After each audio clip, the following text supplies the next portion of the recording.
আমরা এখন আছি পূর্বাচল আমেরিকান সিটির পাশে, আই মিন মেক্সিকো বর্ডারের সাইডে, গ্রিন ইউনিভার্সিটির সামনে।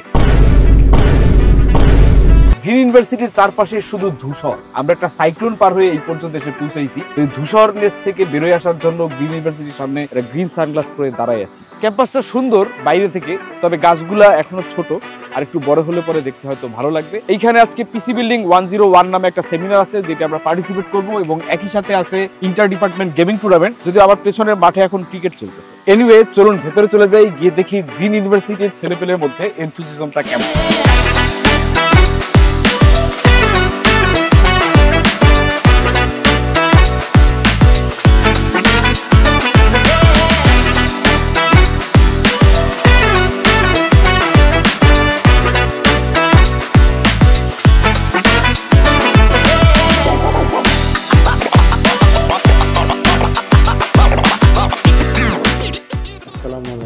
আমি প্রফেসর ডক্টর মোহাম্মদ সাইফুল আজাদ, এই মুহূর্তে faculty of science and engineering dean হিসাবে আছি। স্যার, আপনার ফ্যাকাল্টিতে কি কি সাবজেক্ট আপনারা পড়ান? আমাদের ফ্যাকাল্টিতে এই মুহূর্তে আমাদের 5টা ডিপার্টমেন্ট আছে। যেহেতু এটা ইঞ্জিনিয়ারিং ফ্যাকাল্টি, সবগুলি ইঞ্জিনিয়ারিং সাথেই রিলেভেন্ট। আমাদের এই মুহূর্তে কম্পিউটার সায়েন্স অ্যান্ড ইঞ্জিনিয়ারিং আছে, electrical and electronic engineering, textile engineering. Recently আমরা 2টা ডিপার্টমেন্ট ওপেন করেছি। একটা হচ্ছে artificial intelligence and data science, বাংলাদেশে প্রথম আমরা আর্টিফিশিয়াল ইন্টেলিজেন্স অ্যান্ড ডেটা সায়েন্সের ডিপার্টমেন্ট ওপেন করেছি। আরেকটা ডিপার্টমেন্ট আমরা খুব রিসেন্টলি ওপেন করার প্ল্যানে আছে, সেটা হচ্ছে রোবোটিক্স অ্যান্ড ইন্টেলিজেন্স সিস্টেম। আমি ডক্টর মোহাম্মদ আমিনুর রহমান, এই মুহূর্তে সিএসসি ডিপার্টমেন্টের চেয়ারপারসন হিসেবে দায়িত্ব পালন করছি। স্যার, আপনাদের কোর্সের মধ্যে পিসি হার্ডওয়্যার নিয়ে কি আলাদা কোনো আমাদের একটা কম্পিউটার আর্কিটেকচার একটা কোর্স আছে, এবং সেই সাথে একটা কোর্স আছে মাইক্রো প্রসেসর, মাইক্রো কন্ট্রোলার, তার একটা আছে ডিজিটাল লজিক ডিজাইন। এগুলো মেইনলি হার্ডওয়্যার বেস কোর্স। এগুলো স্যার কত ক্রেডিট আছে টোটাল এরকম? এগুলো আমাদের computer architecture 3 credit, micro processor, micro controller, lab সহ এটা আছে 3 ক্রেডিট, 4 ক্রেডিটের কোর্স। ডিএনডি আছে, ওটার ল্যাব এবং থিওরি কোর্স আরো 4 ক্রেডিটের, 4 4 8 8 3 11। আপনার কি মনে হয় যে এখানে আরো একটু বেশি ক্রেডিট মানে দেওয়া যেত, বা এই জায়গাগুলো আরেকটু এমফাসাইজ করার সুযোগ রয়েছে? হ্যাঁ, সুযোগ আছে। এখন যেহেতু আমাদের ডিন স্যার যেটা বললেন, আমাদের এটা ইউনিভার্সিটিটি ওইভাবে প্ল্যান করা হচ্ছে, যেটা ইঞ্জিনিয়ারিং ইউনিভার্সিটিকে ফোকাস করে কারিকুলামগুলো বিভিন্ন ডিপার্টমেন্ট তৈরি করা। স্যার, এই যে আপনি যে সাবজেক্টগুলো খুলতে চাচ্ছেন এখানে, এগুলো নিয়ে কি ইউজিসির সাথে আপনাদের কোনো মানে প্রবলেম ফেস করতে হয়? কারণ আপনি যে ভিশনটা দেখেন সেটা সেখানে গিয়ে উত্থাপন করা, বুঝানো, অ্যাপ্রুভাল নেওয়া, এই ব্যাপারগুলো কি আপনার কাছে চ্যালেঞ্জিং মনে হয় কিনা? একটু বলি যে ইউজিসি আসলে কিভাবে ডিপার্টমেন্টগুলো অথবা প্রোগ্রামের অ্যাপ্রুভালগুলি দেয়। প্রথমে আমাদের যে একাডেমিক কমিটি থাকে, একাডেমিক কমিটির মাধ্যমে আমরা আসলে ডিসাইড করি, অ্যানালাইসিস করি। এখানে রিগোরাস প্রসেসের মাধ্যমে আসলে প্রথমে যায় ইউনিভার্সিটির হায়ার ম্যানেজমেন্টের কাছে আমাদেরকে প্রেজেন্ট করা লাগে যে একটা যে ডিপার্টমেন্ট খুলতে চাচ্ছি, এই ডিপার্টমেন্টটা ওপেন করাটা ফিজিবল হবে কিনা, weather it is necessary for the society or not. এই জিনিসগুলো আমরা অ্যানালাইসিস করি। করার পর তারপর যদি আমরা নেসেসিটি ফিল করি, অনলি দেন ডিপার্টমেন্ট থেকে তখন ইনিশিয়েটিভ নেওয়া হয় যে একটা নতুন ডিপার্টমেন্ট খোলার জন্য। এই ধরনের কারিকুলাম কমিটি থাকে, যেখানে ইন্ডাস্ট্রি এক্সপার্ট থাকে, যেখানে আমাদের অ্যালামনাই থাকে, যেখানে academic personnel from other universities থাকে। ওই একাডেমিক এই কারিকুলাম কমিটিতে আমাদের রিগোরাস ডিসকাশন হয় কারিকুলামটা নিয়ে। সেখান থেকে যদি অ্যাপ্রুভ হয়ে যায়, তারপর আমরা ইউজিসিতে সাবমিট করি ডকুমেন্টটা। সো আমরা যেহেতু রিসেন্টলি 2টা ডিপার্টমেন্টের অ্যাপ্রুভাল পেয়েছি, ইউজিসি থেকে আমরা কোনো ধরনের রেস্ট্রিকশন আমরা পাই নাই। ওনারা ভিজিট করতে আসেন, স্পেশালি ল্যাব ওরিয়েন্টেড যেসব ডিপার্টমেন্টগুলি আছে সেই সব ক্ষেত্রে ওনারা ভিজিট কম্পালসারি করেন। স্যার, আমাদের ছোটখাটো একটা ল্যাব আছে। এই ল্যাবের মধ্যে আমরা ওয়ার্ল্ডের যত কম্পিউটার ম্যানুফ্যাকচারিং ব্র্যান্ড আছে তাদের সবার প্রোডাক্টই আমরা কম বেশি টেস্ট করি, এবং আমাদের বেশ কিছু টেস্ট ফ্যাসিলিটি আছে। এখানে কি স্যার আমরা আপনাদের স্টুডেন্টদেরকে ইন্টার্ন হিসেবে নিতে পারবো? অবশ্যই। এবং সেখানকার স্যার যে ওদের যে থিসিসটা হবে সেটা কি আপনাদের এখানে অ্যাপ্রুভাল যোগ্য হবে কিনা? এটা খুবই ভালো কোয়েশ্চেন। টু বি অনেস্ট, আমরা ইন্টার্নশিপের জন্য আমরা কিন্তু স্টুডেন্টদের বিভিন্ন অর্গানাইজেশনগুলিতে পাঠাই, এবং সেখান থেকে আপনাদের কাছ থেকে সেই অফারটা আসা ডেফিনেটলি আমাদের জন্য খুব ভালো যে আপনারা নিতে চাচ্ছেন, এবং আমরাও ইন্টারেস্টেড আপনাদের সাথে এক ধরনের কোলাবোরেশন করার জন্য। ইউনিভার্সিটির পক্ষ থেকে এখানে কোনো রিজার্ভেশন নাই, বাট উই আর এনকারেজিং। পরিচয় করে দিয়ে আমাদের। Hello. Me, Professor Dr. Mohammad Ahsan Habib. I'm serving here as the Director of Center for Continuing Education. The key objective of this center is to mitigate the industry academia skill gap so that our computer science graduate can easily contribute to the industry after the graduation. So for that reason, parallelly in the third year and fourth year, they do some skill-like courses. For an example, software-related development or requirement analysis. The key objective of this center. Industry-ready professionals. Exactly. So in that case, we have some limitation. There are some many opportunities related to game development that are not highly related to our academics actually. আমাদের এখানে number of younger people's আর যারা game খেলতে পারে, কিন্তু ওদের game যদি আমাদের খেলতে দেন আমরা পারবো না, নির্দ্বিধায় আমরা সেই কম্পিটিশনে ফেল করব।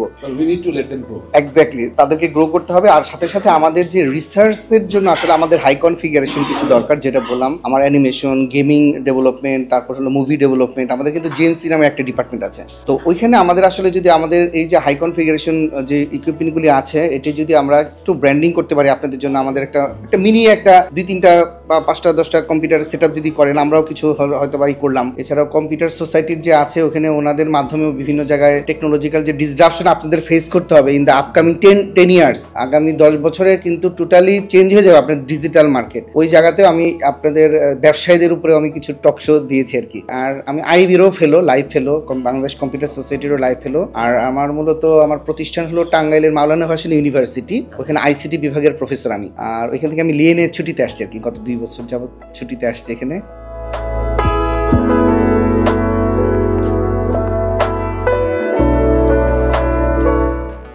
আজকে আমরা আছি হচ্ছে টিম চেকমেন্টের রুবাইদ ভাইয়ের সাথে। ভাইরা হচ্ছে গ্র্যান্ড ফাইনালে আসছে। ইন্টার ডিপার্টমেন্ট গ্রিন ইউনিভার্সিটির one of the 2 best teams এর মধ্যে একটা টিম, ক্যাপ্টেন ফ্ল্যাশব্যাকের শ্রাবণ ভাই সাথে কথা বলতেছি। এই টিমটা আসলে বলতে গেলে টুর্নামেন্টটা টোটাল একটা ফান হিসেবে নিয়েছিলাম। ইভেন সেমিফাইনাল ম্যাচের সময় আমি বলছিলাম যে এভরিওয়ান জাস্ট মজা করতেছে। এখানে আসার পর আমি সবাই বলছি হারা জেতা ওটা এক সাইডে। তো ভাই কতটা টিম বিট করে হচ্ছে আজকে আপনারা গ্র্যান্ড ফাইনালে আসেন? 4টা টিম। এখন আজকে গ্র্যান্ড ফাইনালের প্রিপারেশনটা কি আপনাদের? গ্র্যান্ড ফাইনালের প্রিপারেশন খুবই ভালো। আমরা হচ্ছে যথেষ্ট পরিমাণ আমার প্র্যাকটিস করা হয়েছে আমাদের। এখন হচ্ছে আমরা জাস্ট হচ্ছে চাচ্ছি যে মানে কনফিডেন্ট, ওভার কনফিডেন্ট না, ইনশাল্লাহ কাপ নিয়ে যাচ্ছি।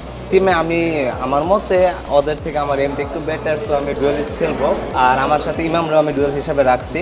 আর আমার সাব প্লেয়ার নামানো লাগছে একজনকে, তো সেন্টিনার হিসেবে ওইখানে রাখছি। প্লেয়ার আজকে অ্যাভেলেবেল নাই? না, এই না অ্যাভেলেবল থাকার সত্ত্বেও আমি ভাবছি সাব দিয়ে ফার্স্ট ম্যাচটা খেলি, যেহেতু বেস্ট অফ 3 একটু দেখা উচিত আমার, করা উচিত এনিমেল যে ওই দিক থেকে কীরকম আসে ইনপুটটা, সো ওই হিসাবে আমি দিক দিয়ে আউটপুট দিব। ভাইরা একটু কনফিডেন্ট বেশি যে কাপটা নিয়েই তারা বাসায় যাবে ইনশাল্লাহ। ভাইরা একটু এখন ভাগ মানে যদি খারাপ খেলা হয়, কারণ ওরাও ভালো খেলে, আমি দেখছি ওদের খেলা, ওরা খুবই ভালো খেলে, বাট আমরা ভালো খেলি।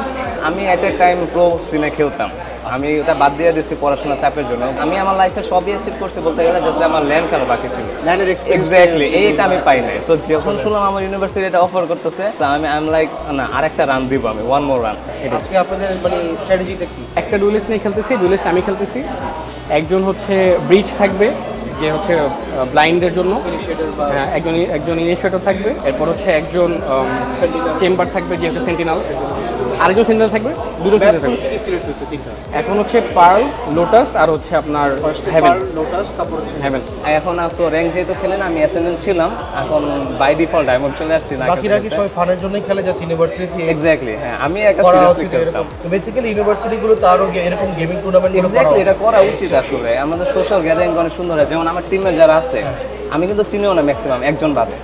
জাস্ট রিক্রুটমেন্টের মাধ্যমে হয়েছে এবং পরিচয় হয়েছে এবং আমাদের মধ্যে যে বন্ডিংটা হয়েছে, ইটস রিয়েলি অ্যামেজিং। ইন্টার ইউনিভার্সিটিতে এই টুর্নামেন্টটা চলতেছে, মানে আপনার কি মনে হয় না আরো এরকম গেমিং ইভেন্টগুলো হওয়া উচিত? এরকম একটু গ্যাদারিং হোক, সব ইউনিভার্সিটিতে এরকম হোক, আপনাদের ইউনিভার্সিটিতে হোক, এই নিয়ে আপনার ওপিনিয়ন দেখি। আমি খুবই খুশি, কারণ হচ্ছে কি আমি মানে লাইক আমি এখন 4th ইয়ার আছি ভাইয়া। তো 4th ইয়ারে এই প্রথমবার হচ্ছে গিয়া যে ভ্যালোরেন্টের মতো গেম হচ্ছে এখানে মানে ব্ল্যানের মধ্যে খেলার সুযোগ পাচ্ছি আমরা। আমি খুবই খুশি। আমি 3 বছর বা 4 বছর ওয়েট করছি ভাই জিনিস তিনটার জন্য। লাইক আমি জিতে আছি, ওরা জিতুক, বাট আমি চাই যে আমাদের ভার্সিটির আমাদের পরে জেনারেশন যাতে ইভেন্টগুলো আরো আসে। তো ইনশাআল্লাহ good luck for your match ভাই। Thank you, for your time. Thank you ভাই, good luck for your match.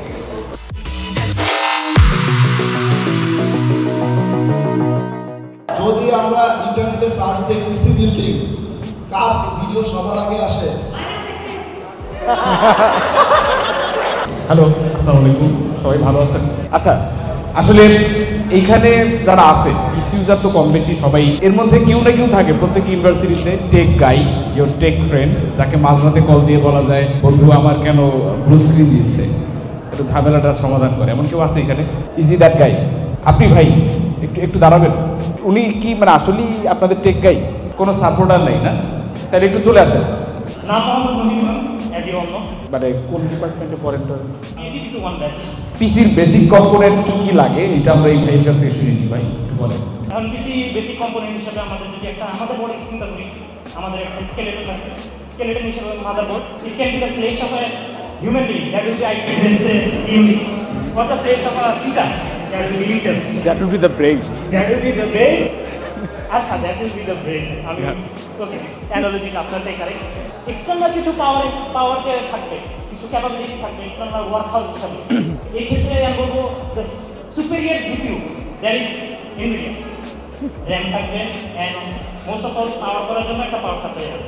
এখন কেসিং যদি চান কেসিং রাখতে পারেন, অথবা ডিওয়াইওয়াই করতে পারেন। আরজিবি আছে ভিডিও, আরজিবি আছে ভিডিও, সো আমরা ফ্যান অফ আরজিবি। ওকে ওকে ওকে, বোঝা গেছে কে কি বলতে চায়। আমি একটু সিম্পলিফাইড করে দিই যে আসলে প্রসেসর লাগে, মাদারবোর্ড লাগে, তারপরে একটা র্যান্ডম অ্যাক্সেস মেমোরি লাগে, স্টোরেজ লাগে, storage could be 2 types, SSD or hard drive, তারপরে আরো স্পেশাল স্টোরেজ লাগলে NAS কানেক্টেড থাকতে পারে, নেটওয়ার্ক অ্যাটাচ স্টোরেজ। এর বাইরে পাওয়ার সাপ্লাই লাগে, কেস লাগলেও লাগতে পারে, নাও লাগতে পারে, it could be after market or একটা কাঠের বাক্স অথবা টেবিলের উপরে রেখেও ইউজ করতে পারবেন, কোনো অসুবিধা নেই। তো মেইনলি প্রসেসরের দুইটা ব্র্যান্ডই আমরা দেখি, ইন্টেল আর AMD। এই মুহূর্তে ইন্টেলের দিকটা একটু খারাপ যাচ্ছে, বাট আমাদের স্যাররা যারা আছেন আমি প্রিটি মাচ শিওর যে স্যাররা ইন্টেলের একদম কোর ভক্ত। তো জিপিউর ক্ষেত্রে যেটা হয়, জিপিউ আমাদের AMD জিপিউ আছে, ইন্টেল আছে, এনভিডিয়াও আছে। এমনিতে মানে 3D অ্যাপগুলো তো এখন চাহিদা বাড়তেছে, অ্যানিমেশন থেকে শুরু করে আর্কিটেকচার যারা পড়াশোনা করে তাদেরও লাগে। তো এইসব ক্ষেত্রে দেখা যায় জিপিউ এক্সিলারেশনটা খুবই কাজে আসে, এবং এই ক্ষেত্রে এনভিডিয়ার যে কুডা ইঞ্জিনটা আছে এটা এত ওয়েল অপটিমাইজ যে ম্যাক্সিমাম অ্যাপগুলো দেখা যায় কুডার উপরে ডিপেন্ড করে চলে। হার্ডওয়্যার ইন্ডাস্ট্রিতে বাংলাদেশ থেকে আমরা খুব কম মানুষজনকে দেখি যারা অ্যাকচুয়ালি হার্ডওয়্যার কোম্পানিগুলো চাকরি করতে চায়। অনেকে এমনটাও ভাবতে পারে এখানে মনে হয় ওয়ার্কশপের মতো আপনার ওই যে ঝালাই দিতে হয়, কাটতে হয়, আসলে ব্যাপারগুলো এরকম না। ম্যাক্সিমাম যে ব্র্যান্ডগুলো আমরা দেখি, ব্র্যান্ডগুলো যেটা করে R&D, research and development. Maximum দেখা যায় পিসির মধ্যেই ডিজাইনগুলো হয়, কিভাবে তার প্রোডাক্টটা তৈরি হবে, it could B A case, it could B A fan or a GPU. তারপর এটা প্রোটোটাইপ ডেভেলপ করা হয়, প্রোটোটাইপটা নিয়ে তারপর আবার টেস্টিং চলে যে আমি যে এক্সপেক্টেড রেজাল্ট এক্সপেক্ট করতেছিলাম সেটা পাচ্ছি কিনা। যখন এটা কনফার্ম হয়ে যায় তখন প্রোটোটাইপটা নিয়ে তারা ম্যাস প্রোডাকশনে যায়, তারপরে সেটা মার্কেটে আসে। It's a long process, right? এখানে ডিজাইন আছে, প্রোটোটাইপ ডেভেলপমেন্ট আছে, তারপরে মোল্ডিং আছে, তারপরে SMT আছে, তারপরে প্যাকেজিং আছে, তারপরে মার্কেটিং ব্র্যান্ডিং আছে।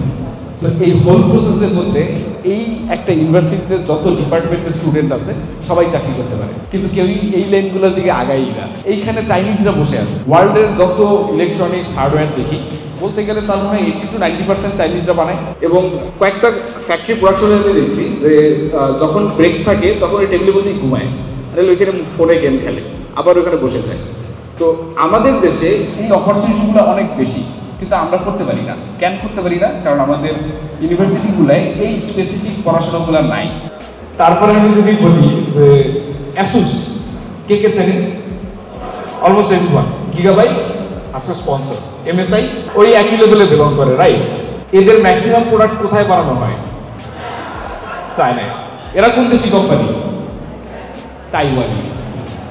তাইওয়ান আর চায়নার মধ্যে রিলেশন কেমন? খুব খারাপ, রাইট? তাইলে এটা কেমনে কাজ করতেছে? এভাবেই চলে। যেখানে প্রোডাকশন আছে এখানে বাকি কোম্পানিরা আসতে বাধ্য। অ্যাটলিস্ট নিজের কাজগুলো নিজেরই করতে পারা উচিত, নিজের পিসি নিজের ট্রাবল শুট করা থেকে শুরু করে অ্যাসাইনমেন্ট নিজের করতে পারা উচিত।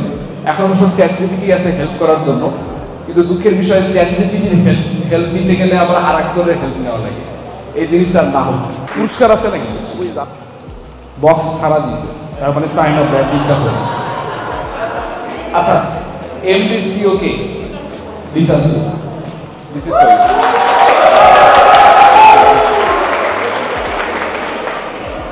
এত ছোট কেন? ছোট জিনিস, একটা মাউস। মাইক্রোসফট একটা কোয়ান্টাম প্রসেসর রিলিজ করছে, এটার নাম কি? হাত করে ওই যে ওই ভাইয়াটা আরটু কাছে আছে। আচ্ছা এটা মনে হয় মায়োরানা 1 বলতেছে, বাট ঠিক আছে, হ্যাঁ ঠিক আছে। একটা কিবোর্ড দিছে, আমি ভাবছিলাম যে ফার্স্ট প্রাইজ একটা 5090 আসবে। মাইক্রোসফটের সিইও কি?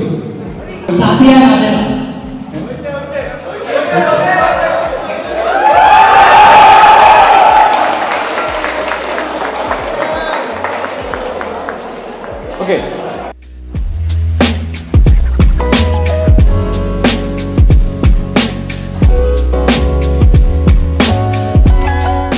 সো গ্রিন ইউনিভার্সিটি কম্পিউটার ক্লাবের উদ্যোগে আমরা একটা সেমিনার হোস্ট করলাম, যেটা ছিল পিসি বিল্ডিং 101 এর উপরে। সেখানে জামান ভাই অনেক কথাবার্তা বলেছে। এরই ফাঁকে আমরা বের হয়ে গেলাম ক্যাম্পাসটা এক্সপ্লোর করতে। আনফরচুনেটলি এবং ফরচুনেটলি ক্যাম্পাসের ভিতরের একজন লোক আমাদের টিমেরই অংশ, আমাদের কেসম্যান তালহা ভাই। সো তালহা ভাইকে আমরা নিয়ে আসলাম ক্যাম্পাসটা ট্যুর করার জন্য এবং ঘুরে দেখবো ওদের ক্যাম্পাসে গ্রিন ইউনিভার্সিটির গ্রিননেস বাদে আর কি আছে। সো বেসিক্যালি ভাই আমাদের এন্ট্রিটা মেইন রোড থেকে যখন আমরা আসি বাসে করে অনেক ধুলাবালু খাইতে খাইতে আসছি।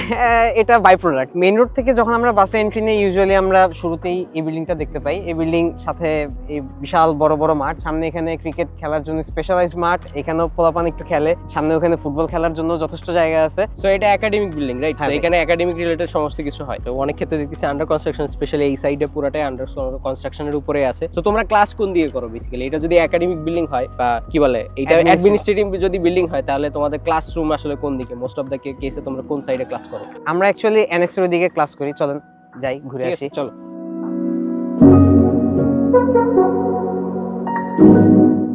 সো শর্টকাট নিতে নিতে আমরা যে জায়গা আসছি, এই জায়গা আমরা মেইন ইভেন্টটা হোস্ট করা হয়েছে ওই পাশে। হ্যাঁ, এটা হচ্ছে যে মাল্টিপারপাস হল।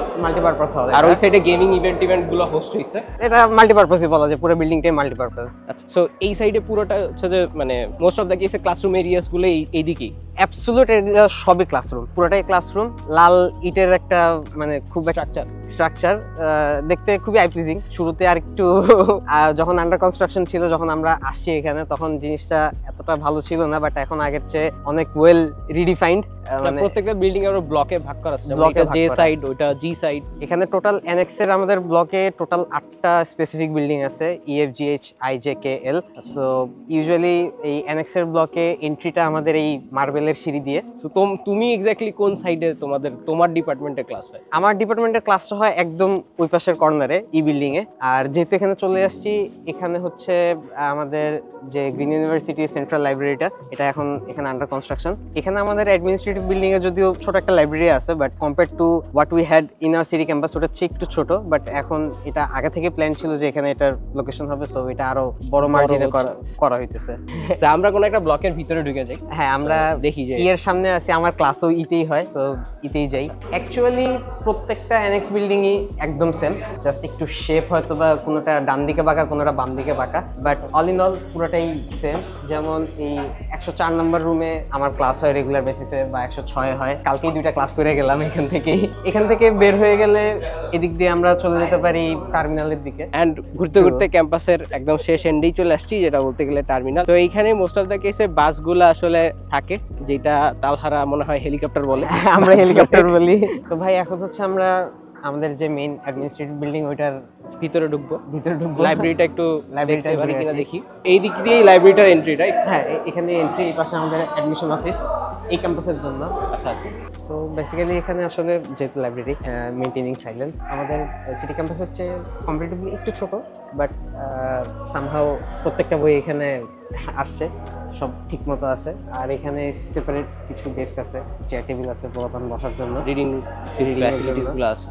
ঠিক আছে। ইউজুয়ালি হয় কি যে ইউনিভার্সিটি লাইফের, আমি পার্সোনালি আমার ইউনিভার্সিটি লাইফের 4th সেমিস্টারের পর থেকে পিডিএফ এর উপরেই চলছি, লাইব্রেরিতে ঢোকার দরকার পড়েনি। বাট মাঝে সাঝে টুকটাক হেল্পের জন্য লাইব্রেরিতে বই নেওয়াটা দরকার পড়ে। মোটামুটি এনরিচড লাইব্রেরি না হইলে দেখা যাচ্ছে যে অনেক বইটই কালেক্ট করতে অসুবিধা হয়। সেই ক্ষেত্রে আই গেস যদি এটা ওইরকম পারপাস সার্ভ করতে পারে, I guess total student count মানে গ্রিন ইউনিভার্সিটি খুব সম্ভবত 9000 আশেপাশে।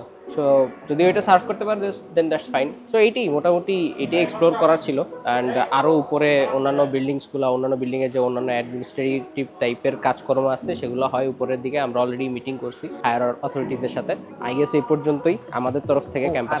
এখানে অনেকগুলো পিসি আছে, যারা প্রোগ্রামিং করবে, অ্যাসাইনমেন্ট করবে বা এনিথিং, যে কোনো কাজ বই নিয়ে এখানেই বসতে পারবে, পড়ালেখা করতে পারবে, টিপাটিপি করতে পারবে। যদিও আমরা একদম শেষ দিকে আসলে ক্যাম্পাস টুরটা করতেছি। কম্পিউটার ল্যাবে খুব শুনছি যে খুব হাই এন্ড পিসি আছে, যেখানে কিনা 4070 টাইপের জিপিইউ দিয়ে পিসিগুলো বিল্ড করা হয়েছে। সো মোটামুটি হাই এন্ড টাইপের একটা কম্পিউটার ল্যাবও আছে উপরের দিকে, সেটা হয়তো ভিজিট করতে পারলে ভালো হতো, কিন্তু একদম এক্সিট টাইমে আমরা এই শ্যুটটা করতেছি। সো জিনিসটা তখন এক্ষেত্রে একটু ডিফিকাল্ট। সো আই গেস এই পর্যন্তই ক্যাম্পাস ট্যুর। আশা করি এরপরে যদি হয়তো যদি এখানে আবার আসা হয় তখন দেখবো আরো বেটার ওয়েতে ক্যাম্পাসটা আরো অর্গানাইজড হয়েছে। So I think this is it from আস। ভাই আসতে চাবে না, আমি নিয়ে আসবো। ঠিক আছে, ওকে, আমি আসবো, কিন্তু সেক্ষেত্রে তখন ততদিনে গ্র্যাজুয়েট করেই ফেলবে।